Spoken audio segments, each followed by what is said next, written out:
Alright, so this lesson is, the title's a bit of a lie. It's not a total lie. We are going to talk about degrees and radians, but then the whole back half of the lesson is talking about angular and linear velocity. And I feel like that might be an area where some of you have some major concerns because maybe you weren't super big fans of it back in Algebra 2 or maybe just in trig in general. So if that's the part of the lesson you're looking for, skip to about the halfway point and you'll see that. So we have some vocab coming our way first. We have angles, which we've worked with since we were small children. And you have, for trigonometric angles, we have what's called an initial side and then a terminating side. So angles typically start at position 0, initial position 0, standard position they call it, and then opens in a counterclockwise direction for a positive angle measurement. We'll talk more about the unit circle in an upcoming lesson, but the ending ray is the terminal side. The measurement between the initial side and terminal side is the measurement of the angle. And we know from previous experience that we can measure those angles in degrees and radians. So we talked earlier about how to convert to degrees and radians, but another thing we have to talk about is degrees, minutes, and seconds, and then decimal form. So just like with inches and feet, you can take a unit of measure and you can shrink it down into smaller components. So that's how a degree can be broken into minutes and then further into seconds. So there are 60 minutes in every degree, and there are 60 seconds in every minute. So if you kind of put those thoughts together, that means there's 3,600 seconds in a degree. Sound familiar? Like the clock that you work with every day? So don't be surprised that there's a lot of commonalities between the degree measurement and our general clocks that we read from every day. So, yeah, we can do this by hand. It's not the best thing to do by hand, but it's not like we can't. Basically, you take the whole number part of it, 56, that's the degree measurement, and then you take the remaining decimal part and you multiply it by 60. So when you do that, you get an answer of 44.1 apparently. So that means the 44.1 is my next unit, which will be the minutes. So you kind of peel that off, and then you take the 0.1 and you multiply it by another 60, and you get 6. So it's 56 degrees, 44 minutes, and 6 seconds. There's actually a much simpler way.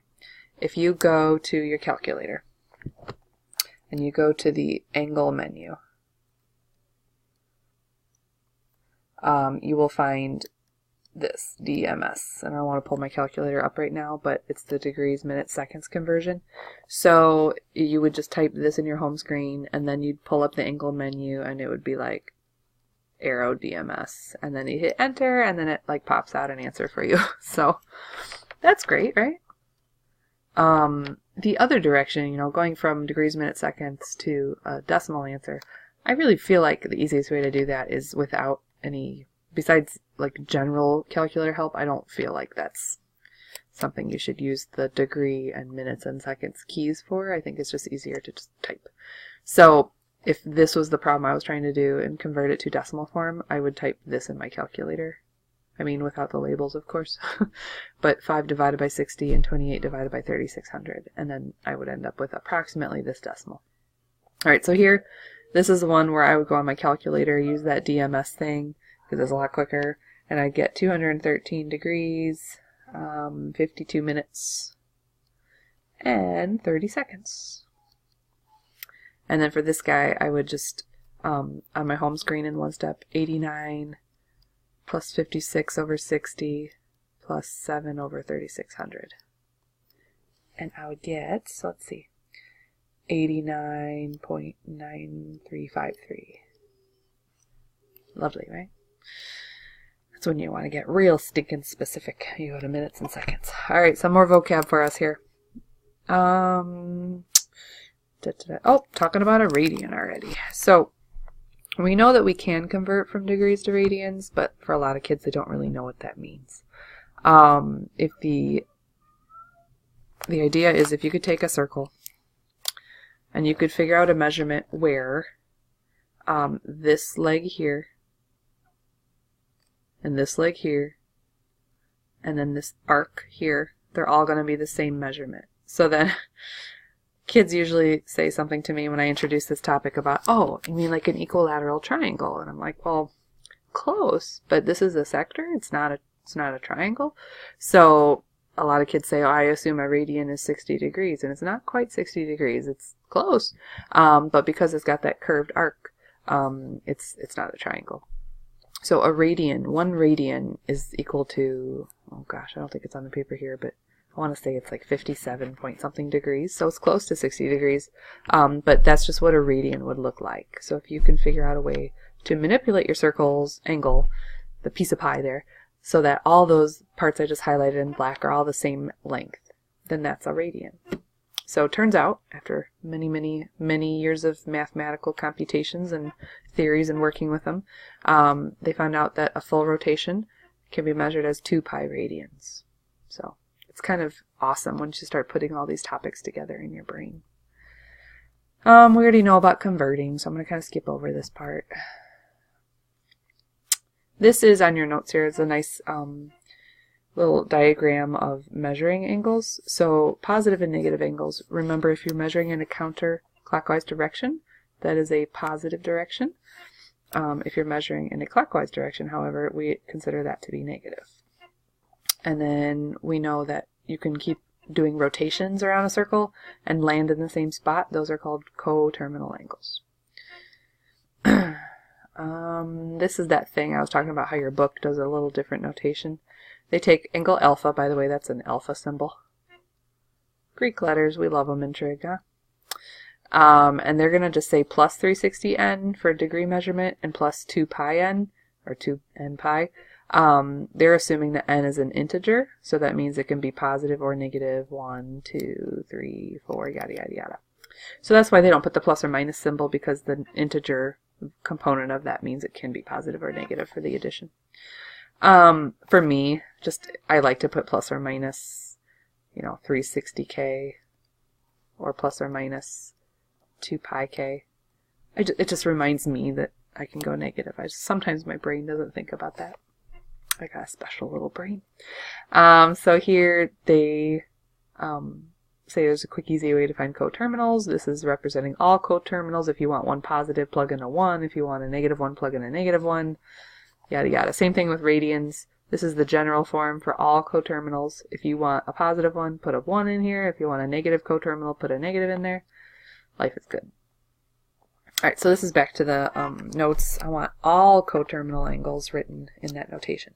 So I will accept a few answers. I will accept plus 2 pi, and then you can use k or n or whatever. Or you can put this as a minus, plus or minus 2 pi k. So I don't care. I don't care if you use n, k. It doesn't matter to me, as long as you understand that a radian rotation is 2 pi. Groups of 2 pi. So here it's degree measurement, so plus or minus 360k. And then here radian measurement, plus or minus 2 pi k. So again, I don't care. Technically I should define what k is. We could say it's any integer, but whatever. Alright, so arc length. There's a little formula that you should have seen in Algebra 2 and trig if you took it. Arc length is a component of our circumference. And if you kind of break down like what arc length really means, when you measure theta in radians, you can come up with a very simple formula. It's just the radius length times theta. So make sure that you highlight the heck out of this part. Theta has to be radians for this formula to be used. If you are not measured in radians, you either have to convert it or you have to use a different formula which is not necessarily measured in radians. Probably your trig teacher went through a whole explanation of why this formula works, so we're going to skip that. Alright, so that was arc length. This next part, linear and angular speed. So linear speed is the speed at which like something on the edge of the circle is traveling. I always come up with a really gruesome example of like a bug stuck to the end of a tire. That's horrible. It's a horrible idea. And then there's angular speed, which is the speed at which the angle rotates. So revolutions per minute is a type of angular speed, but we're going to have to convert it to something else. We'll talk about that in a minute. This letter here, V, It is linear speed. Sometimes kids confuse it with velocity. It is a type of velocity, but to kind of unconfuse you, we're going to put like a weird V that looks like this. It's linear velocity, if you want to think of it that way. Linear speed is the same thing as linear velocity, but it's the arc length divided by t. You will have a formula sheet, and probably if you're in class or have already been to class, I already gave you the formula sheet. There's another formula for this that I'd like to give you. A couple of them actually in a minute, but the next one, instead of s over t, remember s is r times theta, so you could also call this r times theta over t. That's another way to write that. Alright. In a minute we're going to talk about angular velocity, so another formula for this could be radius times angular velocity. So, I'm sorry, coughing. This guy here looks like a W. It is, oh gosh, I'm going to get it wrong. It's a Greek letter. I think it's a lowercase omega, but I won't swear to that. Anyways, it represents the angular velocity, and it's the measure in radians divided by t. So once again, theta has to be in radians. Always, always, always. Theta in radians here. I don't think there's any other formulas I want to write down for you for those, so that's good so far. Of course, we can rearrange all these formulas. That's not a problem. So back to your notes here. The labels for linear velocity are going to be things like, not necessarily just these meters per minute. Oh, time out. I got a child coming in. I had to peel an orange. Okay, meters per minute. Oh gosh, miles per hour. We're going to see inches per second. There's a whole bunch of variations of these, but basically it's a unit of distance divided by time. That's the general gist. Now, theta has to be a rotation of your angle in radians when using any other formulas. And angular velocity, the labels typically are going to be like radians per hour, or radians per minute, radians per second. Basically, it's going to be some form of this. It's going to be measure of radians over some time. Time can be anything. So we do have to watch our labels very, very, very carefully. So please, you be careful about that. This question, I don't know why it's blacked off, because I think it's already done on your paper. But you know what? It doesn't hurt to do it again. Alright, so those of you in YouTube land, you might not have your paper, so let's look. Determine the angular speed. That's fancy talk for angular velocity. That's that W looking thing, the omega. I think it's omega. I'll have to look that up. And the linear speed, which is this guy, if there's 8.2 revolutions are completed in 3 seconds. And the distance from the center of the rotation is 7 centimeters. So that last clue here, this is the radius. And then that's going to help us with the arc length conversion for linear velocity. But the angular speed is something that we can convert right away. So as far as like which one to find first, I don't know, let's find angular speed first. So I have 8.2 revolutions or rotations, if you want to call it that, per 3 seconds. And I'm going to need to call that radian somehow, right? So why don't we convert that to 1 revolution being 2 pi radians. So 2 pi radians, dimensional analysis talk here, right, is going to go up in my numerator of the next conversion, divided by 1 revolution. And if I kind of type this on my calculator, and looks like they were looking for a decimal answer, so go ahead and type the pi as well, 8.2 times 2 times pi divided by 3. You get 17.2 radians per second. So that's our angular velocity. And then the next step is to find the linear velocity, which there's a few different formulas, remember. It's r times theta over t. We have s over t, and then I think I had you write another one down, I believe, which was r times omega. So since we have the angular velocity, the radius is 7, we said, and I just found your angular velocity of 17.2. I'm just going to do that. Time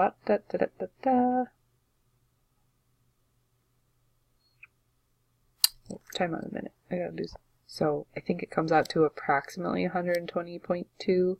I haven't been real careful with my labels though. Remember, it's distance over time. So it's centimeters per, this was rotating in seconds. I should have been more careful with that. My bad. Alright, moving along. These next few are not done in your notes, so we do need to go through these. Find the rotation in revolutions per minute if I give you the angular speed. So I'm going to treat this like a chemistry problem. Dimensional analysis. 2.7 radians per 1 second. And they want revolutions per minute. So let's go ahead and convert the radians to revolutions. 1 revolution is a 2 pi radian. So that one's converted. Now seconds converting to minutes. I need the seconds in the numerator here, so 60 seconds in 1 minute. This is like my favorite part of chemistry. Radians are going to be gone, seconds are going to be gone, and you're going to be left with revolutions per minute, which is what they want. So, 2.7 times 60 divided by 2 pi on my calculator gives me 25.8, and then you could abbreviate this as RPM. So similarly here we have 4 pi over 3 radians per hour, and then I'm converting the same way. So 1 revolution is 2 pi radians. To go from hours to minutes, there is 1 hour in 60 minutes this time. So just double checking that things are canceling, and I get revolutions per minute, which is RPM, which is what I want. So 4 pi divided by 3, also divided by 2 pi divided by 60. So be careful when you type this in. You either have to kind of group everything together in your denominator with parentheses, like this. Or you could obviously calculate them all separately, or you can just keep hitting a divide sign in between all these. So like 4 pi divided by 3 divided by 2 divided by pi divided by 60. So whatever's easier for you. Either way you get something. Where do you get? I lost my work. Oh, that's tiny. 0.01 RPM.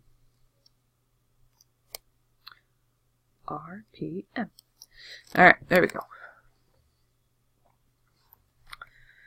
So, look at the color coding here. In some of these problems, we're going to do the yellow instructions, and some of the problems we're going to do the green instructions. So keep with me here. Find the rotation in revolutions per minute given the angular speed for this yellow problem. And then for this green problem, we're going to find the radius given the linear speed and the angular, well, kind of the angular velocity, the rotational speed there.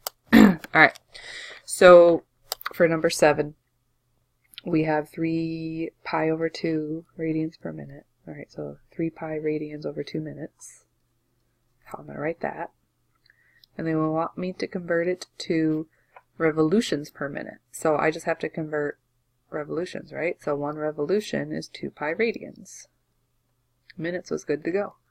So the pi's cancel, I get 3 over 2 times 2, so that's 3/4. So most people don't like to see fractions, so 0.75 RPM.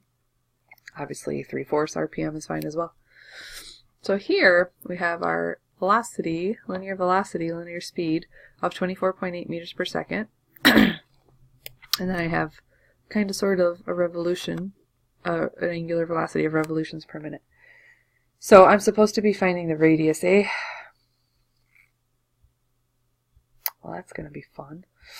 Alright, so I'm going to use this formula that said it was r times omega. So the radius, if I kind of solve for radius here, it would be linear speed divided by angular velocity, angular speed.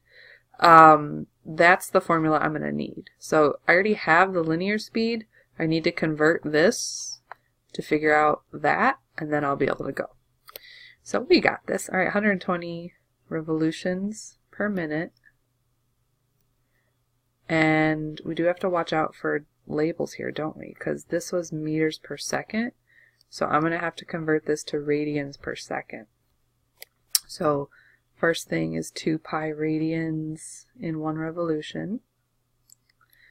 And then in 1 minute, I have 60 seconds. So once I get this all typed in my calculator, that's going to be the denominator of that fraction. So through the art of history, I already solved this. what did I get? Beautiful. 4 pi radians per second. So if I took, I don't know why I left it in terms of pi, but I did. So if I took the linear speed, which is 24.8 meters per second, and I divided by 4 pi radians per second, this is kind of confusing because you can just disregard the label of radians. I know, it's a weird thing. The seconds will cancel out and you're going to be left with meters. So whatever this comes out to on my calculator, which is 1.97 meters, that's the length of the radius. That was kind of a challenging problem. Thanks for sticking with me. It was tough. Alright. So let's see, for these next two, I just want to match my key. Yeah. It's pretty much like the one we just did, huh? So let's do number 9, and we're going to skip 10 because I'm going to be bored. We're going to do these green instructions though, so it's very similar to the one we just got done with. The radius we found could be found by taking the linear speed divided by the angular speed. This is kind of sort of an angular speed once I can convert this.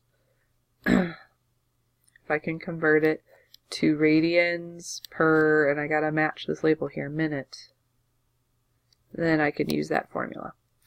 So 3.6 revolutions per second. 1 revolution is 2 pi radians. Don't know why I can't spell.